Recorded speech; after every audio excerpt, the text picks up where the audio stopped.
All right, grade 12s. So welcome to Wednesday, I guess, sorry, grade 11 and 12s. Today is Wednesday, May the 8th, and we are going to continue our trigonometry unit. Over the last couple of days, just quickly, what I have opened here is I have a copy of your formula sheet that you'll be given for the test and the exam. Okay, you'll be given this for your quiz, which will be Friday. You'll be given this for your test, which will be next week, probably on Thursday, and you will be given this for your exam. Okay, so the test. So we're gonna have a quiz, short quiz Friday, and a test next Thursday. Okay, the test will not be next Friday because next Friday is the Relay for Life. Um, so that's our test will be on Thursday. So this is the formula sheet that you'll be given. Over the last few days, basically what we've been doing is we've been kind of creating these equivalent trig functions. Okay, you can kind of see, I wonder if this pen's going to work. You can kind of see at the bottom here, these equivalent trig functions were a bunch that we created and looked at in lesson one. Okay, yesterday we looked in particular at the addition and subtraction formulas. Okay. And then today we're going to be looking specifically at and creating the double angle formulas. Okay. So that's basically our first 3 days encompass those three sections that I've circled there. And as we move forward, our next lesson when we come back on Monday is going to be focused on trig identities. Okay. So I think I said this yesterday in my video, but tomorrow's uh, period will basically be a kind of bit of a work period. I'll answer any questions that you have. But again, like I said, please make sure you're completing or attempting the homework because it makes it easier for me to help you if you have attempted the stuff and have an idea of the types of questions that you need help with. Okay, so attempt the questions. That's always the first step in kind of working towards a solution or getting some help in a particular topic. Okay, very important that you try the questions. So what we're going to do is I'm just going to roll through lesson three here. So I do have that opened. And lesson three, that was like the last one that I circled there, is talks about what we call the double angle formulas. So yesterday we focused on we talked about compound angles, okay, or compound angle formulas. And a compound angle is when we add or subtract two angles together. Okay. The double angle formulas show how trigonometric ratios or show how the trigonometric ratios for double angle, so basically two of the same angle, right, two times an angle, are related to the trig ratios of the original angle. Okay, because if we're doing double the angle, like if I do 30 degrees, or sorry, let's say pi over 2 radians and pi radians, right, which would be 90 degrees and 180 degrees, how are the trig ratios of those two related?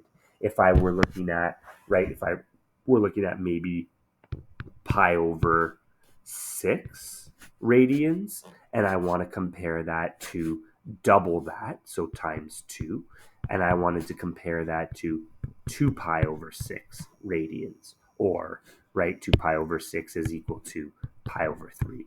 So how would the sine of pi over 6 compare to the sine of pi over 3?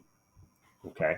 And remember, sine of pi over 3, just from above there, is equivalent to 2. Let's see. If I were to do this, is the same as 2 times pi over 3. Okay. Or sorry, 2 times pi over 6. Okay. So that's kind of what we're looking at here. We're looking at, if I'm doubling an angle, how do the trig ratios, like what happens to our trig ratios? Okay. I'm just going to erase that side here. So we're doubling angles. We're multiplying angles by 2. If you think of it in degrees, we're going 30 and we're multiplying that degree by 2 to get 60 degrees.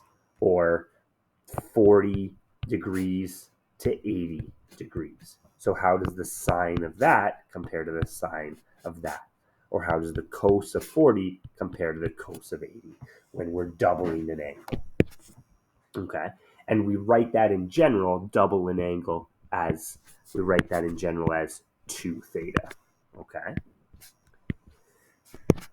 all right, so what we're going to do is we're actually going to use what we did yesterday, the addition formulas, to kind of come up with some new trigonometric relationships, okay, or what we call frequently used trigonometric relationships. So the idea here is from yesterday, we looked at this idea here, that sine A plus B is equal to sine A cos A, sine A cos B plus cos A sine B, okay? So what we want to do here is we want to say, okay, well, let's assume that A and B are the same. And if A and B are the same, let's just give them or make them the variable x. Okay? And so what that gives us, I like this new blue color. I haven't really used it yet. So we're going to try it out for this question.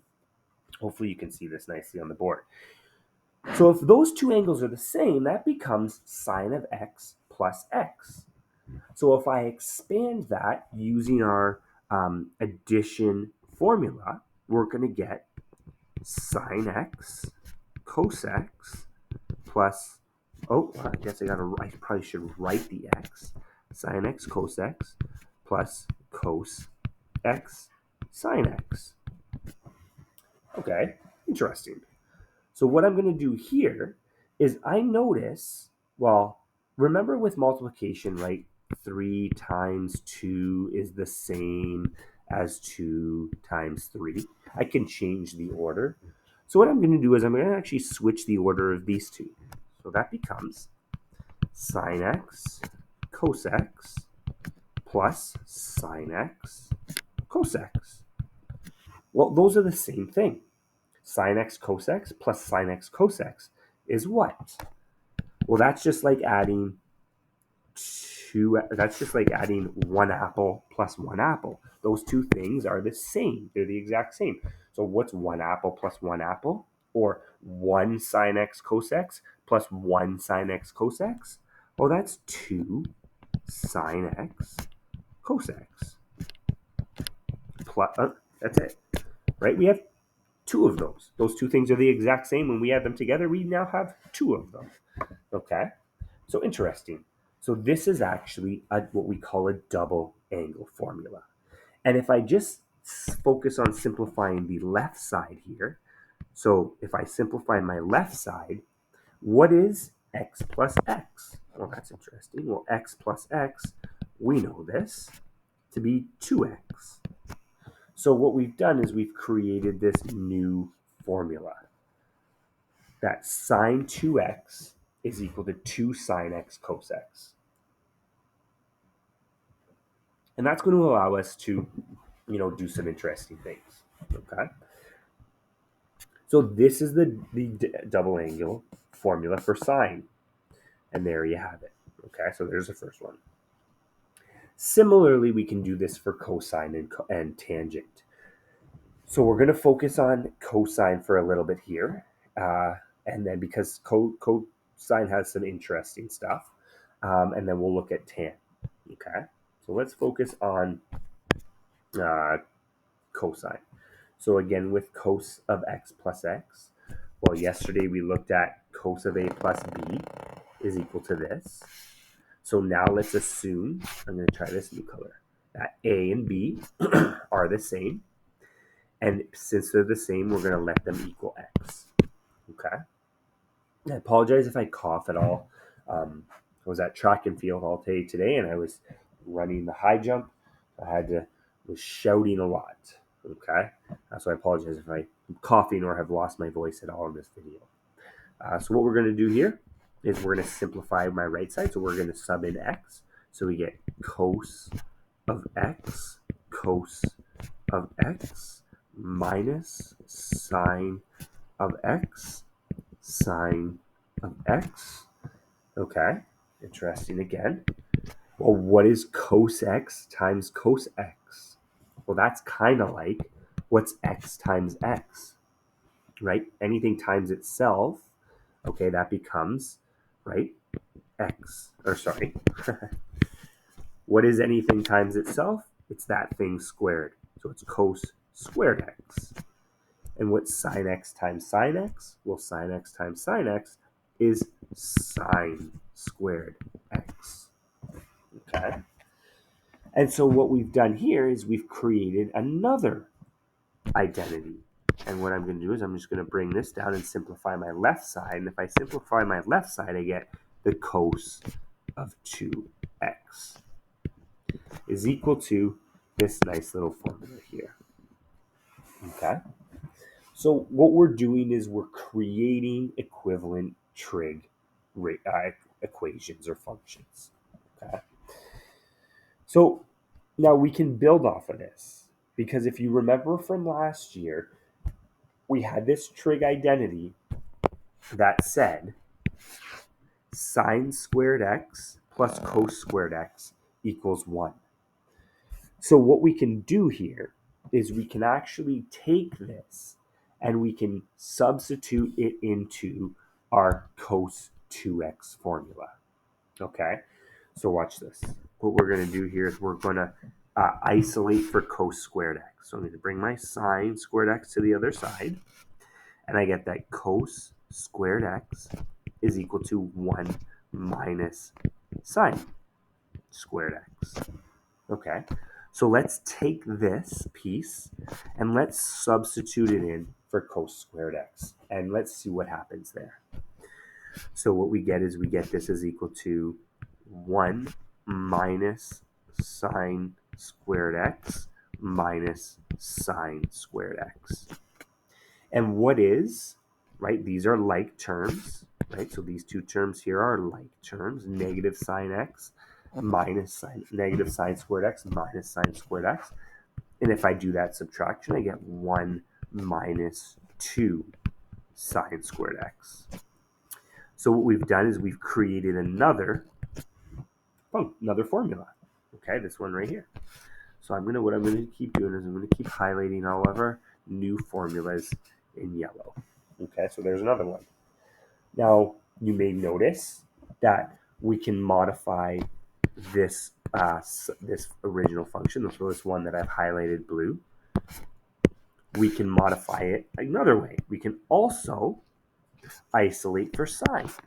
So instead, this time, let's bring cos squared x to the other side. And if I do that, what I arrive at, or what I get, is I get that oh, that's big. I get that sine squared x is equal to 1 minus cos squared x. So what we'll do is let's take this now. Let's take this and let's sub that into my formula. So let's sub that into my formula. So what we're going to get is we're going to get that cos 2x is equal to cos squared x minus, now we're subbing it in for sine squared x. So we're taking this and we're subbing it in for that. So we're going to put it in brackets.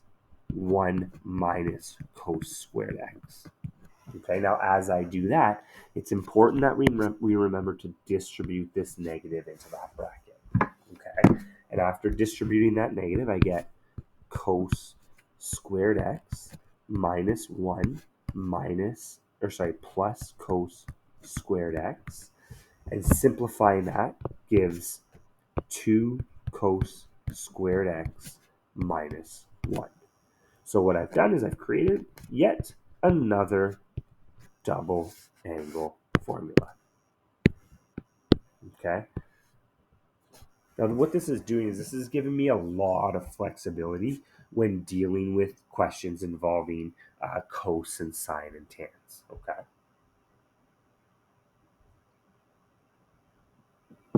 Okay. Let's do the same thing with tan. All right. So again, we're setting these things equal to each other. So I'm going to use a nice green here. So A and B are the same. So we're going to call them X.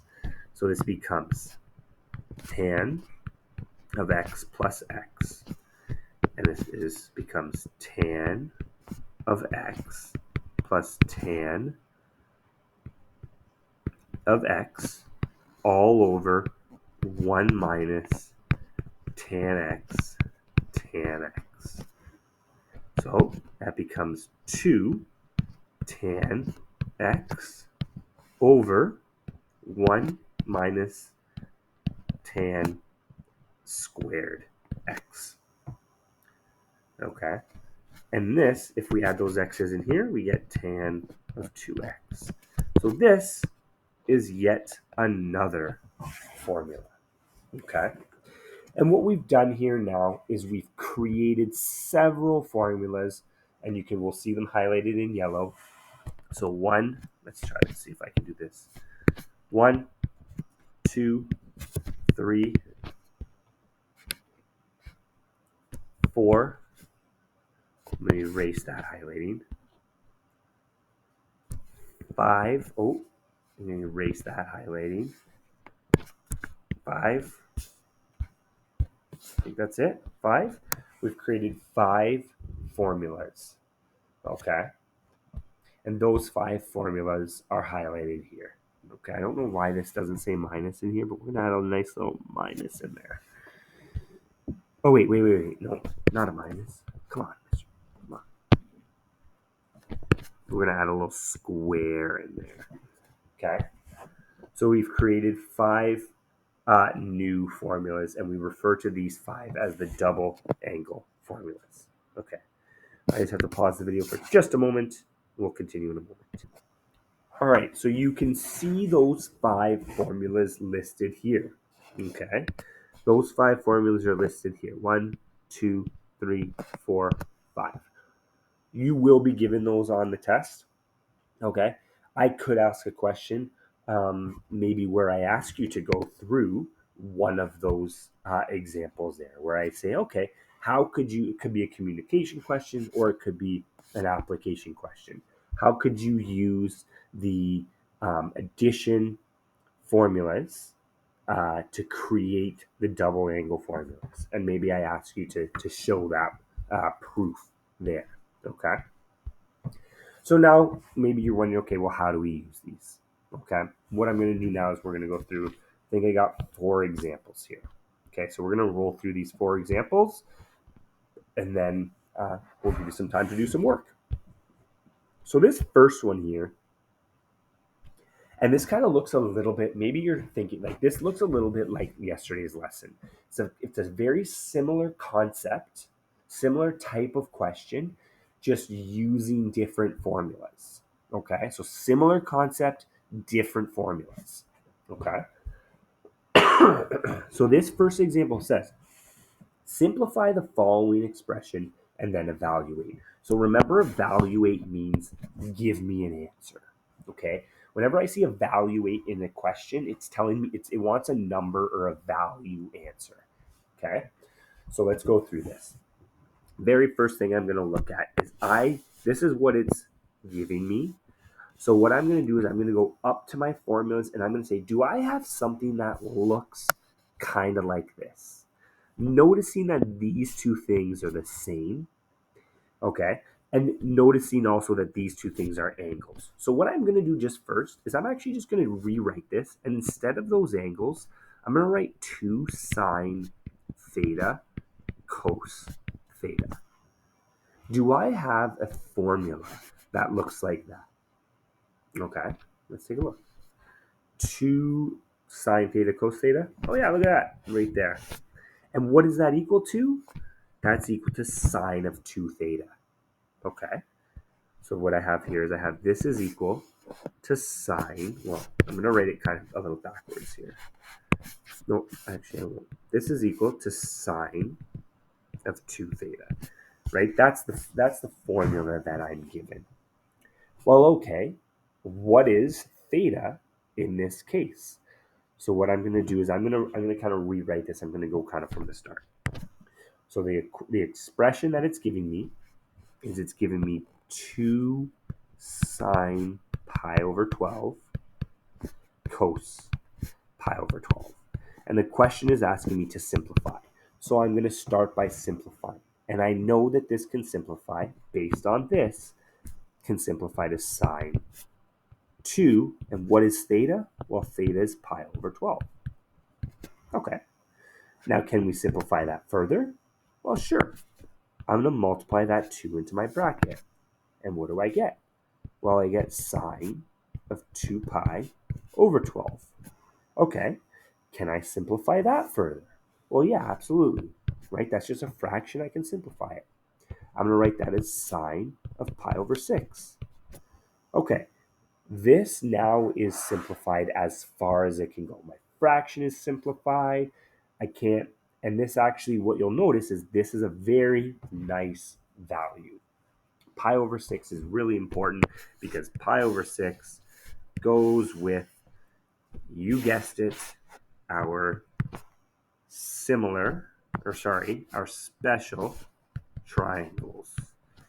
Okay, and if I draw out my special triangles here, which keep coming into play, we're doing the sine of pi over 6. So pi over 6 is my focus angle. The sine is opposite over hypotenuse. So the sine of pi over 6 is equal to 1 over 2.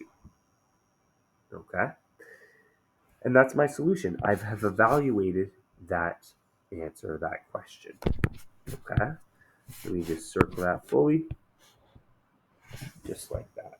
Okay, what we did is we just answered a question right here that looks probably pretty difficult. Okay, and all we did is we simplified using our double angle formula. So we made something that looks rather challenging, okay, into something that is, well, that's all that is that's equal to a half. Kind of interesting. Okay. So let's continue along here. And what we're going to do is we're going to look at this question here. That's, well, this point here that says, if you know one of the primary trig ratios for any angle, you can determine the other two. And this is a little bit of what we did yesterday. And then it says you can then determine the primary trig ratios for this angle doubled. Okay. So what does that all mean? Well, it's telling me right now that the sine of x is 4 over 5. Okay. So again, we do not know what angle x is. But what do we know about angle x? If I keep reading the question, I'm going to find out some more information about angle x. And it tells me that angle x is it's an angle that's between pi and pi over 2. Okay, so can we draw that? We can absolutely draw that. Okay, where is pi? Well, pi is here.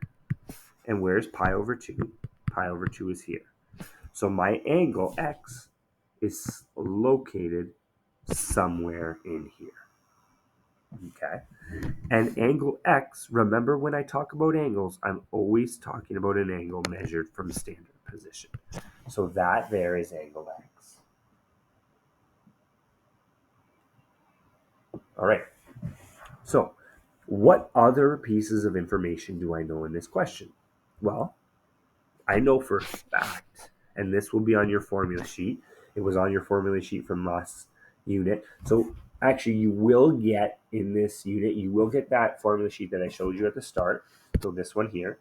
You will also get the formula sheet from last unit. Okay, so you can keep those and use those as well. So what do we know about the sine of x? Well, we know that the sine of x is equal to a y over r, or opposite over hypotenuse. We know a lot about the sine of x. Okay, and since it's telling me that it's 4 over 5, well, we can draw our little triangle here, and we can write this side as 4 and this side as 5. This is my y value, this is my r value. And if we know what type of triangle this is a right angle triangle. And you can use Pythagorean theorem to determine that this missing side here is actually equal to 3. Okay? Again, that's Pythagorean theorem to determine that value. Okay? Or maybe you have this right angle triangle memorized. 3, 4, 5 is always going to be a right angle triangle. Okay? And hopefully you recognize here that because this is in the negative x quadrant, that this is a value of negative 3. Okay?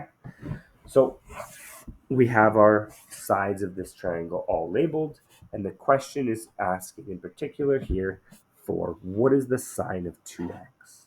Well, the sine of 2x is going to be equal to, well, let's do this. So we're going to say the sine of 2x. Do we have a formula for the sine of 2x? Well, absolutely we do. Our formula is right here, 2 sine theta cos theta, or in this case, 2 sine x cos x. And that's equal to, well, do I know what sine of x is? Well, yeah, actually, that's actually funny. The question actually tells me what sine of x is. It says that sine of x is 4 over 5. We know that. Oh, not 4 over 4. 4 over 5. The question tells me that. Do I know what cos of x is? Well, I don't, but if I look at the triangle that I drew over here, we know that cos of x is adjacent over hypotenuse. So I can put that in as negative 3 over 5. And then do I know how to do this question here? Well, this is just multiplying fractions. So what is 2 times 4 is 8. 8 times negative 3 is negative 24. And what is 1 times 5 times 5? Well, that's 25. So my answer to that question right there is negative 24 over 25. All right, let's move on to example number 3. Again, a similar question here. It's telling us, this question is telling us that tan of x is equal to 4 over 3. Now, we don't know what x is. Okay, we don't know what x is, but we do know, okay, it's telling me this in the question. I'm going to try a nice little red highlighter. Let's see if that works. I don't like that very much. I'm going to switch this up. So, the question is telling us that the tan of x is equal to 4 pi over 3. Now, do we know what x is? No, we don't. But the question gives us information about about x. It tells us that x is in between pi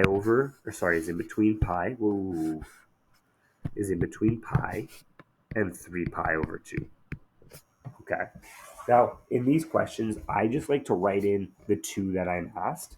I know that this is 0, pi over 2, pi, 3 pi over 2, and this is also 2 pi. Okay, so you can put that in if you want, but in this question, I'm only concerned about this quadrant down here. And angle x is this angle right here. Okay. And now, so let's actually, what I'm going to do, I'm just going to extend this a little bit. I'm just going to go pi.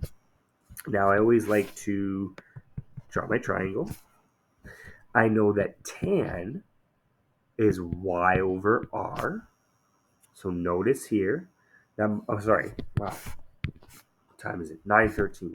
So I should still be with it a little bit here. So y over x is tan. Again, that's on your formula sheet. You can also think of it as opposite over adjacent. And if we look at this, this is my y, or my opposite, right? Opposite this angle. This is my x, or my adjacent. Okay, so you can kind of look at it in that way. Now, what are these values? Well, my opposite side is 4. My adjacent side is 3. And again, maybe you're thinking, okay, now look at that. 4 and 3 are showing up again. Well, 4 and 3, 3, 4, 5 is always a right angle triangle. And again, hopefully maybe we notice here, we recognize that this is a negative x value and this is a negative y value. And what's important to note is I don't see that in this question here. I see positives, but remember that negative 4 over negative 3 is equal to 4 over 3. Okay? Well, now that I got that triangle drawn, we can actually answer this question. Okay? So we say here that the tan of 2x. Now, what you're actually going to notice here is that I didn't really need to do that in this question. But that is always my starting point. This is always my first step in these questions. Okay. So the tan of 2x is equal to, and I think that's equal to, if my memory serves me correctly, that's equal to 2 tan x, over 1 minus tan squared x. Let's just check that. 2 tan x over 1 minus tan squared x. Okay. We're going to say equals. Well, do we know what tan x is? Yeah, if I look over here, well, actually, it says it in the question. In the question, it says that tan x is 4 over 3. So I'm going to write that in. 2 bracket 4 over 3 over 1 minus, and notice that's tan squared x. So all that means is that's 4 over 3 squared. Okay? This is where it becomes very important to be good at working with fractions. Okay. The top simplifies, so imagine that's 2 over 1. I always think of it that way. That's 2 times 4 is 8. 1 times 3 is 3, divided by 1 minus. Now, when I square a fraction, I just square the top and I square the bottom. Okay. Now I'm going to work this. Do I have space? I got space for one more. So this is going to be 8 over 3 divided by, I'm going to keep it this way for now. That's going to be 9 over 9 minus 16 over 9, which is equal to 8 thirds, or 8 over 3, divided by. Now, I always like to write these whole things out. You do not need to write this whole thing out if you feel like I want you to show your work. I don't just want you typing that into a calculator. Show your work a little bit. But you can skip some steps here. Okay. 9 minus 16 is negative 7 over 9. We're going to flip and multiply. 8 over 3. Flip and multiply. All right, my negative 7 equals, let's see, 8 times 9 is 72 over 3 times 7, or negative 7, is negative 21. Both of these divide by 3. 72 divided by 3 is 24. And 21 divided by 3 is negative 7.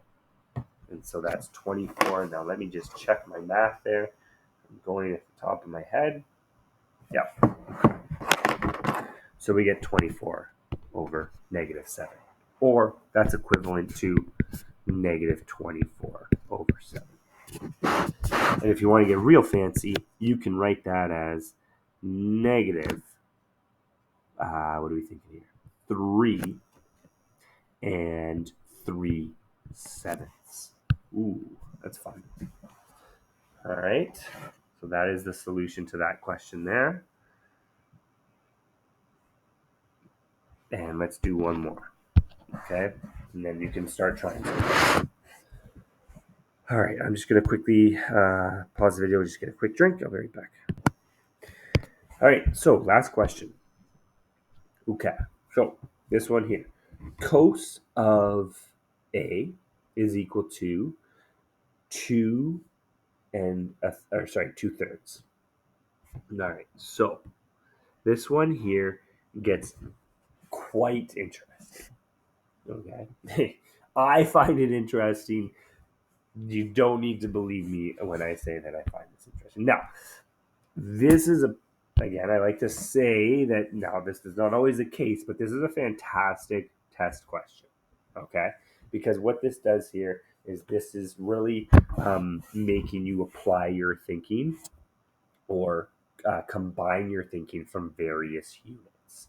Okay, so what we're going to do here to start is we are going to write this as now.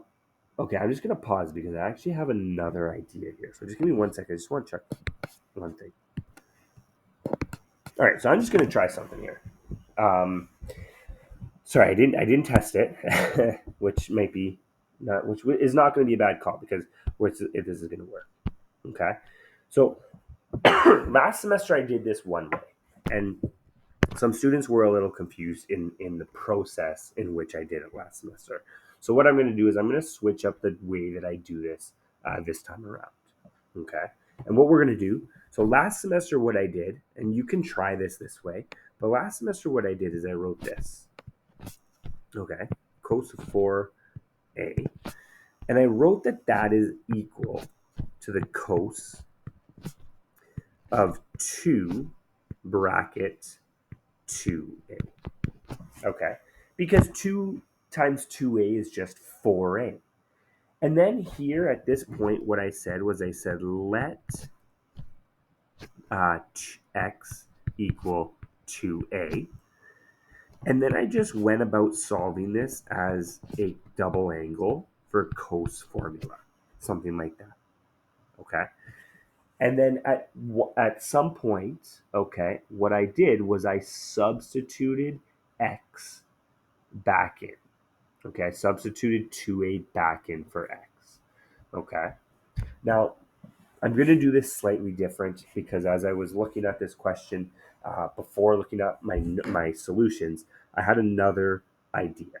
Okay, and what my other idea was why don't we try writing it like this? Why don't we try writing that? So I'm going to do this in purple. And I'm going to actually just shift this over slightly. Actually, I like blue. Let's try blue. So I'm going to go cos of 4a. And instead of factoring out a 2, what I'm going to do is I'm going to write this as cos of 2a plus 2a. Because 2a plus 2a is 4a. Okay. Well, so this is just a compound angle formula that we did yesterday. Okay.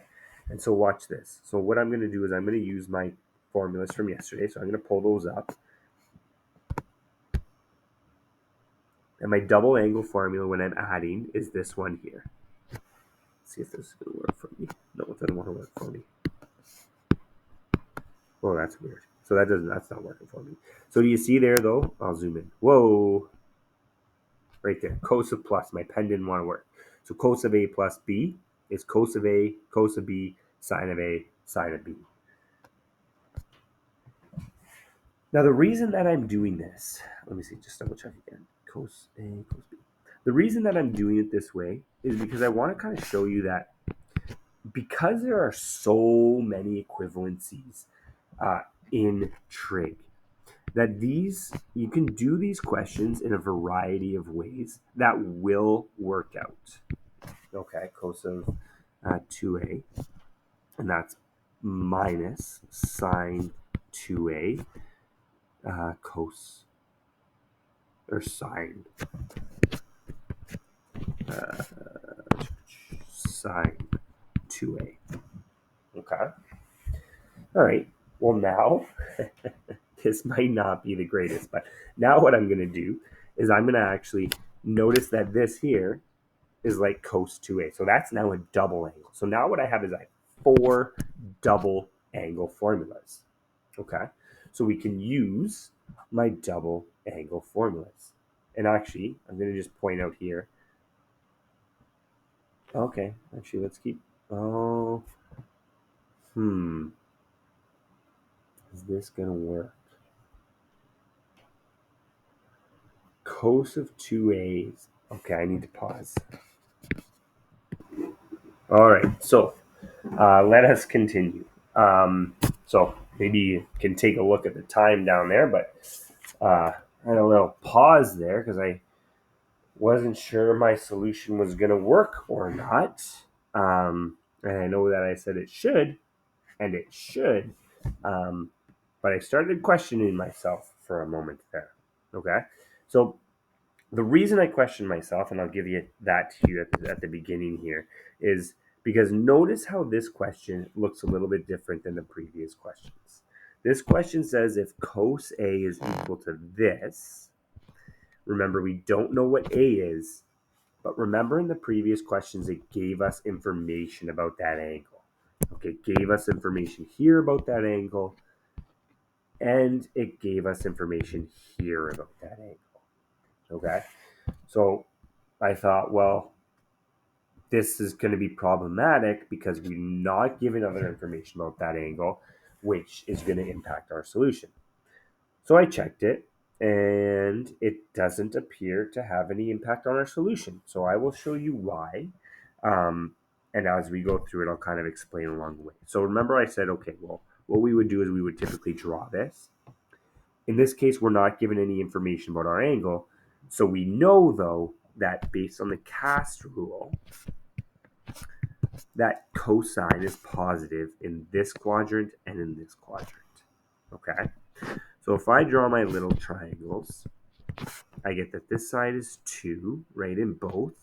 This side is 3. And I did a little c squared minus a squared equals b squared. I subbed in 3 squared minus 2 squared equals b squared. Then I got that this is equal to 5 equals b squared. I took the square root, so I got that this missing side was 5, or sorry, root 5 and negative root 5. Okay. Because there are two solutions to that question. So I wondered, okay, is this going to throw my answer off? Okay, that negative root 5 and positive root 5. That was my question. And so I thought, okay, well, let's go through it and let's see if that throws my question off or my answer. So here's what we're going to do. We're going to continue. So I know that from above, and actually this is I wanted to get this point across, that cos of 2a, let's go up to our formulas here. Notice that for cos of 2x, I have 3 choices of formulas. I can use any of those 3. Really, all that matters is I choose one that maybe is most appropriate in the question. So in this particular question, I'm actually going to choose this second one because the question tells me that cos of a is 2 over 3. And that doesn't that's all I'm given in the question. So I know information about cos. I don't know information right now about sine. So I'm going to focus on that middle one there. So 2 cos squared x minus 1. All right, so I'm going to write that twice and go 2 cos squared x minus 1 for the first one. Then I'm going to do it again. 2 cos squared x minus 1 for the second one. Minus, well, sine of 2a. So what is sine of 2a? Well, sine of 2a is this, 2 sine x cos x. So we do that twice. 2 sine x cos x and 2 sine x cos x. Okay. Now what we're going to do is we're going to focus on that positive triangle. So we're going to focus on the 3, 2, and positive root 5. Okay. So we know that cos is 2 over 3. So we're going to go bracket 2, bracket 2 over 3 squared minus 1, bracket 2, bracket 2 over 3 squared minus 1, bracket minus 2. So I'm going to remember the positive. So I'm going to go root 5 over 3. And cos is 2 over 3. And then we go 2 root 5 over 3. 2 over 3. Okay. So here we go. Let's simplify more. This is love. This is a lot of fun. Maybe you're not having as much fun as me, but I think this is a blast. So we're going to go 2, square that bracket. That's 4 over 9 minus 1. Bracket 2, same thing. Bracket 4 over 9 minus 1 minus 2. Okay, I'm going to multiply these. Watch this. This is going to be 2 over 1. So I'm going to do top times top times top. 2 times 2 is 4. So that's 4 root 5 over 3 times 3 is 9. Okay. Notice that second bracket's going to be the exact same. 4 root 5 over 9. Okay. We're going to keep going. Equals. Multiply that into the bracket. That's 8 over 9 minus 1. That's 8 over 9 minus 1 minus, I'm going to multiply top times top, bottom times bottom. 4 times 4 is that 16, and root 5 times 5 is just 5 over 9. Okay. If I get a common denominator here, so actually I'm going to continue. I'm going to just keep going. We're going to get a common denominator here. So that's 8 over 9 minus 9 over 9. 8 over 9 minus 9 over 9. Common denominator. Make sure my 9s don't look like A's. Minus 16 times 5 is... Oh, I made a mistake here. 9 times 9 is 81. And 16 times 5 is 80. So that's 80 over 81. All right, we're almost done. I'm going to simplify these first two brackets. So 8 minus 9, that's negative 1 over 9. 8 minus 9, that's negative 1 over 9.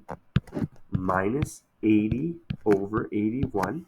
I'm going to multiply. So sorry, this is just algebra, just solving these. So I'm just going to continue here. Negative 1 times negative 1 is positive 1.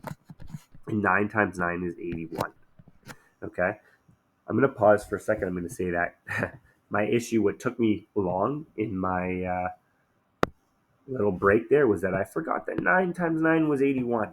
And I just left it as 9. And that threw my answer off big time. I'm going to go minus 80 over 81. Look at that. Common denominator already. What's 1 minus 80? That's negative 79 over 81. And that there is our solution. Which, checking with my way that I did it last semester, which was this method, works out the same. Now that's a lot of math. Okay? There are a lot of places to make mistakes there, which is why it took me about 15 minutes to actually find my mistake. Okay. Well, it took me a little bit of time to work it out, then realize I made a mistake, and then find my mistake. So that took a little bit of time. However, that is the correct answer based on that question there. And what I do want to point out here is that let's imagine, so just quickly, so that's the full solution. Just quickly before I let you go off and do your homework. Imagine that we use this as negative root 5. Negative root 5. That would have made this negative and this negative. And when we multiply negative times a negative, it would have made this positive, which is what we have. So that negative root 5 did not impact my solution at all. Okay? So my solution was not impacted by that, which is why I paused the video in the first place, because I was like, this is not going to work out. It did work out, and we got the same solution as I got doing it a different way with last semester. So you have the last little bit to work on questions from the homework. They are there. I am curious as to how long this took. 49 minutes. So that ain't too bad. That should leave you with maybe 20 minutes, hopefully, depending on how fast you got this video started, to try out those homework questions. Okay? Again, try out the homework questions, because tomorrow when I'm in class, I'm going to answer any questions that you have. But if you haven't tried out the homework questions, it's going to be difficult to ask questions about what you know and what you don't know. So we will see you all tomorrow. Have a fantastic rest of your day.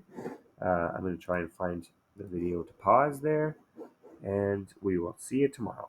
Take care.